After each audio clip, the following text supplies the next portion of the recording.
Segunda Crônicas, capítulo 34. O rei Josias acaba com a idolatria. Tinha Josias 8 anos de idade quando começou a governar e reinou 31 anos em Jerusalém. Josias agiu de modo justo e sincero diante de Yahvé, o Senhor, obedecendo aos conselhos e orientações do rei Davi, seu antepassado e predecessor, sem se desviar deles nem para a direita nem para a esquerda. A purificação do templo e do culto. No 8º ano do seu reinado, sendo ainda bem jovem, Josias começou a buscar o Deus de Davi, seu pai e predecessor. No 12º ano, deu início à reforma religiosa de Judá e Jerusalém, retirando os altares idólatras, os postes sagrados, as imagens esculpidas e os ídolos de metal. Sob as suas ordens foram derrubados e destruídos todos os altares dos Balaíns. Além disso, ele pessoalmente despedaçou os altares para queima de incenso a Deus Azerá, que ficavam acima deles. Triturou e reduziu a pó todos os postes ídolos e as imagens de escultura e de fundição, e aspergiu-os sobre as sepulturas dos que lhes tinham oferecido sacrifícios. Mandou queimar os ossos dos sacerdotes sobre os seus altares e purificou Judá e Jerusalém de toda a idolatria. Nas cidades das tribos de Manassés, Efraim, Simeão, até Naftali e em todas as ruínas ao redor delas. Passou derrubando e destruindo os altares e os postes sagrados. Esmagou todos os altares de incenso espalhados por Israel, e ao final dessa jornada retornou para Jerusalém. No 18º ano do seu reinado, com o objetivo de purificar a nação e a casa de Yahvé, ele mandou Safã, filho de Azalias, e Maazéias, governador da cidade, junto com Joá, filho do cronista real Joacás, para restaurarem o templo do Senhor, o seu Deus. Partiram para se encontrarem com Ilquias, sumo sacerdote, e entregaram toda a prata que havia sido trazida à casa de Deus, e que os levitas, guardas da porta, tinham recolhido das ofertas e do povo de Manassés e de Efraim, e de todo o remanescente de Israel, e também de toda a população de Judá e de Benjamim, e dos moradores de Jerusalém. Eles confiaram todo o dinheiro arrecadado aos oficiais superintendentes do templo do Senhor. Estes o distribuíram entre os que realizavam a obra e que trabalhavam no templo do Senhor, a fim de que o templo fosse completamente restaurado. Também deram dessa prata aos carpinteiros e aos construtores para comprarem pedras lavradas e madeira preparada para as juntas e as vigas dos edifícios que os reis de Judá haviam deixado ficar em ruínas. Os homens trabalhavam fielmente na obra, e os superintendentes deles eram os levitas descendentes de Merari, Jaate e Obadias, e também os descendentes de Coate, Zacarias e Mesulão, dedicados ao adiantamento e conclusão da obra. E todos os levitas que eram hábeis em instrumentos de música estavam encarregados dos operários e tinham a responsabilidade de supervisionar todos os trabalhos em todas as funções. Outros levitas eram secretários, escrivães, oficiais e porteiros. O livro da Torá, a lei, é encontrado. Enquanto distribuíam o dinheiro que se havia trazido como oferta à casa de Yahvé, o Senhor, o sacerdote Ilquias encontrou o livro da Torá, lei do Senhor, dada por intermédio de Moisés.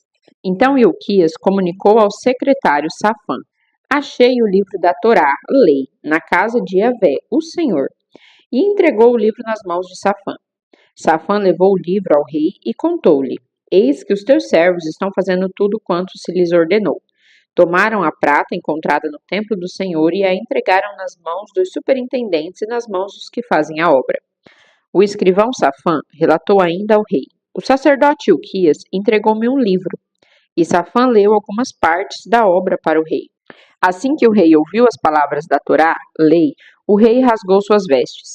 Então o rei deu a seguinte ordem a Ilquias, Aicã, filho de Safã, Abidom, filho de Mica, ao secretário e escrivão Safã e ao auxiliar real Asaías: e depois, imediatamente, consultai a Yahvé, o Senhor, por mim, e pelos que restam em Israel e em Judá, sobre as palavras desse livro que foi encontrado. Pois grande é o furor do Senhor que se tem derramado sobre todos nós, porquanto os nossos antepassados não obedeceram à palavra de Yahvé, o Senhor, a fim de viverem de acordo com tudo que está escrito neste livro. Profecia sobre a ruína de Jerusalém. Então Hilquias e os mensageiros do rei foram falar com a profetisa Hulda, esposa de Salum, filho de Tocate, neto de Arás, e responsável pela guarda e conservação das vestimentas reais. Ela morava no Mishné, a cidade baixa, o bairro novo em Jerusalém. Então Hulda lhes declarou: Dizei ao homem que vos enviou a mim. Assim diz o Senhor: Eu trarei o mal sobre este lugar e sobre os seus habitantes, a saber, todas as maldições que estão escritas no livro que se leu diante do rei de Judá. Isto porque me desprezaram e queimaram incenso a outros deuses, para me provocarem a ira com todas as obras das suas mãos. Por este motivo, meu furor se derramará sobre este lugar e não se apagará. Todavia, direis isso ao rei de Judá, que vos mandou para consultar o Senhor. Assim diz o Senhor, Deus de Israel. Quanto às palavras que ouviste, considerando que o teu coração se comoveu e te humilhaste diante de Deus, ouvindo as suas palavras contra este lugar e contra seus habitantes, e agiste com humildade diante de mim, e rasgaste as vestes e chorastes na minha presença, eis que eu também te ouvi.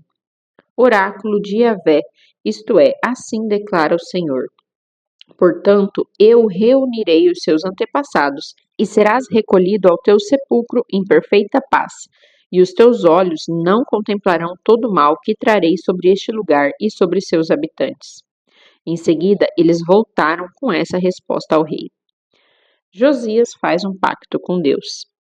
Diante dessa palavra, o rei Josias convocou todas as autoridades de Judá e de Jerusalém.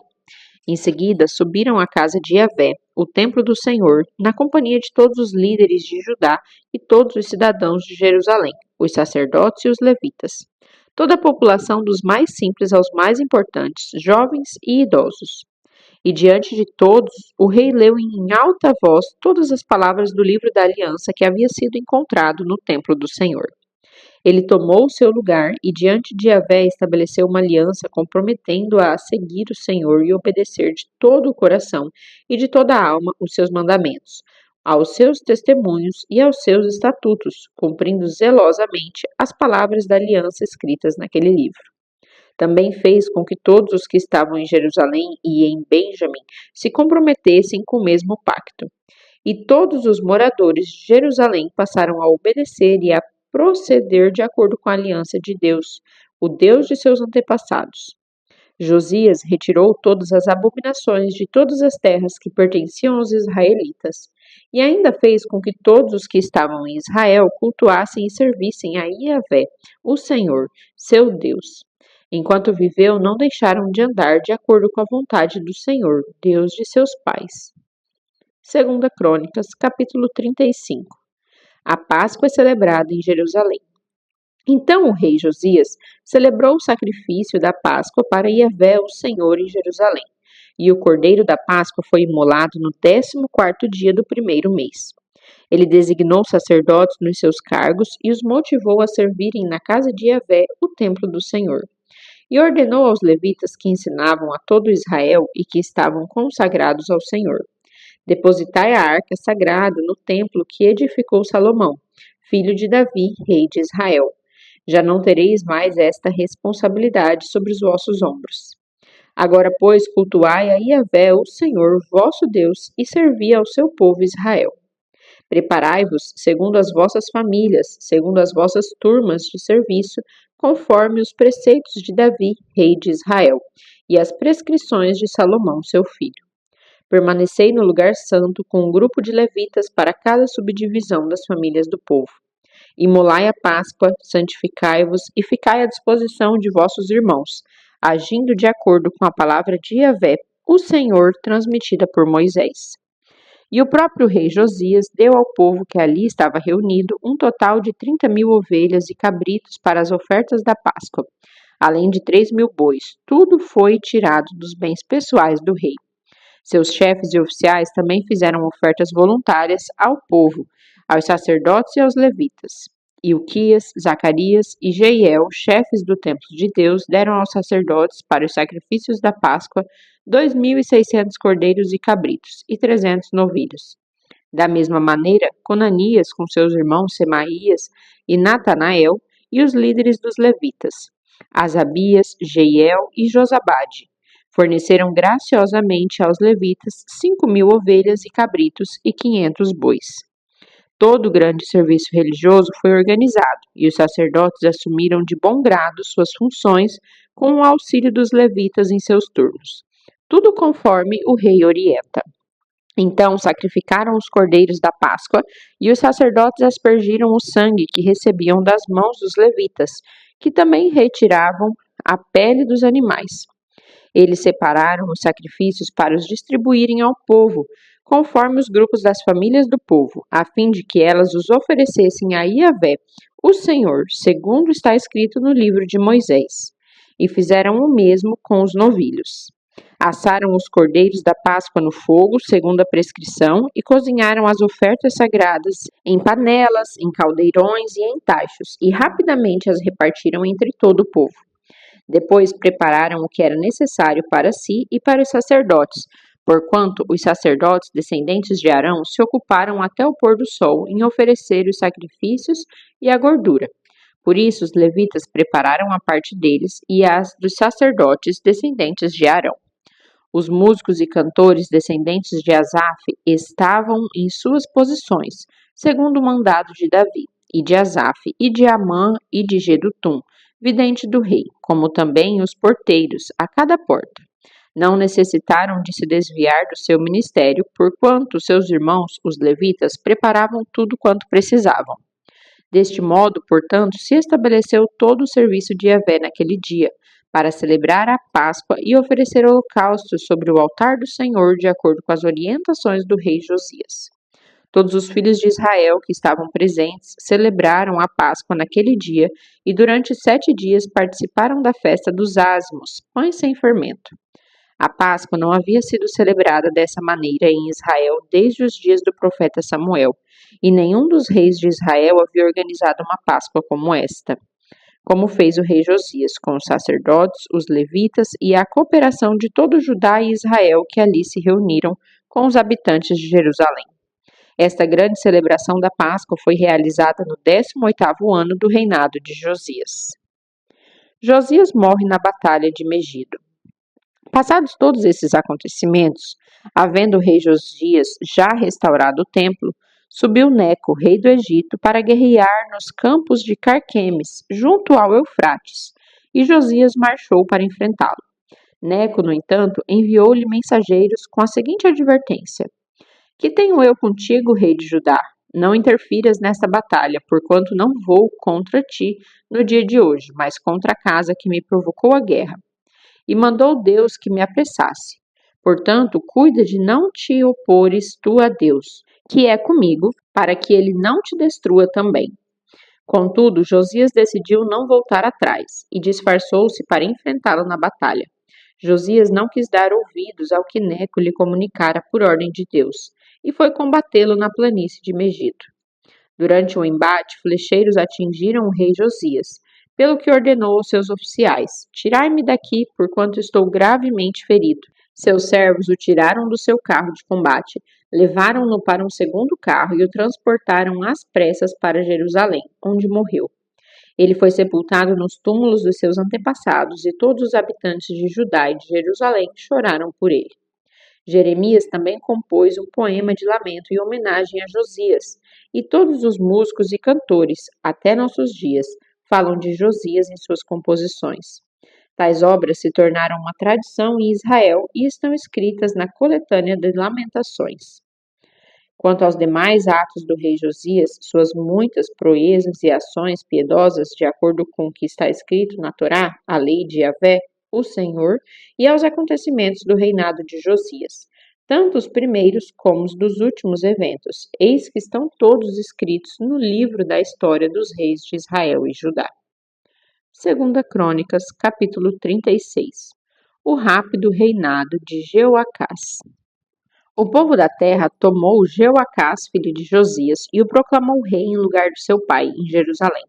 Jeoacás tinha 23 anos quando começou a governar, e reinou 3 meses em Jerusalém, porque o rei do Egito conseguiu destroná-lo em Jerusalém e condenou o povo de Judá a pagar um imposto equivalente a 3,5 toneladas de prata e 35 quilos de ouro.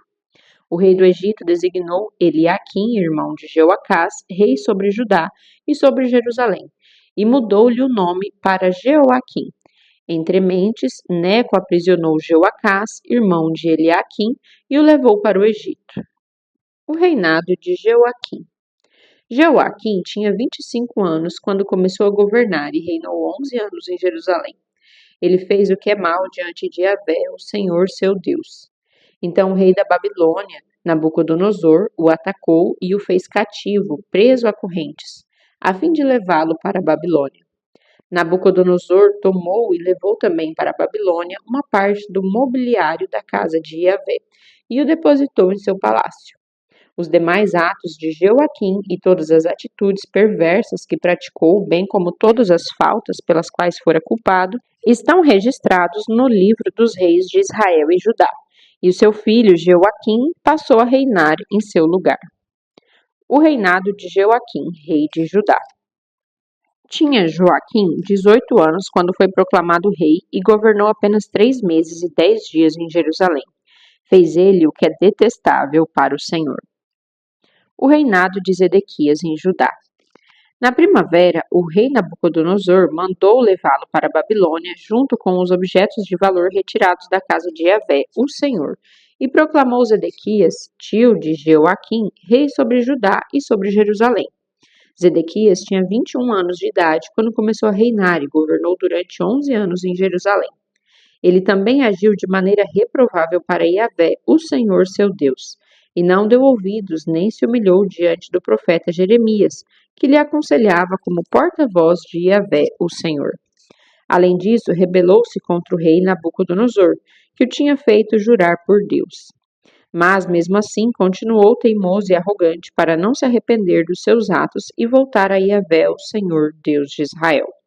Da mesma maneira, todos os chefes e líderes dos sacerdotes e o povo em geral se tornaram cada vez mais infiéis, imitando todas as práticas detestáveis das nações pagãs e contaminando a casa de Yahvé, consagrada por ele em Jerusalém. A queda de Jerusalém. Contudo, Yahvé, o Senhor Deus de seus antepassados, falou-lhes de muitas maneiras, insistindo em adverti-los por meio de seus mensageiros, porquanto, na sua compaixão, desejava poupar o seu povo e o lugar que escolhera para a habitação do seu nome. Porém, eles zombaram dos mensageiros de Deus, desprezando suas palavras e advertências, e ridicularizaram seus profetas, até que a ira de Yahvé, o Senhor, se inflamou contra o seu próprio povo, e já não houve remédio. Então o Senhor enviou o rei dos caldeus contra eles, o qual exterminou seus jovens à espada no seu santuário e não teve piedade nem dos meninos, nem das moças, nem dos adultos, nem dos mais velhos e avançados em idade. Deus entregou todos o seu povo nas mãos do rei Nabucodonosor. Este levou para a Babilônia todos os utensílios da casa de Yahvé, o templo de Deus, tanto os pequenos como os grandes objetos, com todos os tesouros do templo do Senhor, inclusive os que pertenciam ao rei e a seus oficiais. Também incendiaram o templo de Deus, derrubaram os muros de Jerusalém, queimaram todos os seus palácios e destruíram todos os seus objetos de valor que havia neles. Nabucodonosor levou para o exílio na Babilônia todos aqueles que sobreviveram à espada de seu exército, a fim de lhe servirem, e a seus descendentes como escravos, até os tempos do Império Persa. Tudo isso em cumprimento à palavra de Yahvé, o Senhor, profetizada pela boca de Jeremias. A terra desfrutou os seus descansos sabáticos, repousou durante o tempo de sua desolação, até que os 70 anos se completassem. Ciro decreta a liberdade de Israel. Contudo, no primeiro ano do reinado de Ciro, rei da Pérsia, para que se cumprisse a palavra de Yahvé, o Senhor, anunciada por Jeremias, o Senhor moveu o coração de Ciro, rei da Pérsia, para que fizesse uma proclamação, por escrito e de viva voz, em todo o território do seu domínio, dizendo o seguinte: Assim fala Ciro, rei da Pérsia: Yahvé, o Deus do universo, entregou em minhas mãos todos os reinos da terra. Ele me encarregou de construir para sua pessoa um templo em Jerusalém, nas terras de Judá. Sendo assim, todo aquele que dentre vós pertence ao seu povo seja livre desde agora e parta para Jerusalém, e que Yahvé, o Senhor seu Deus, esteja com eles.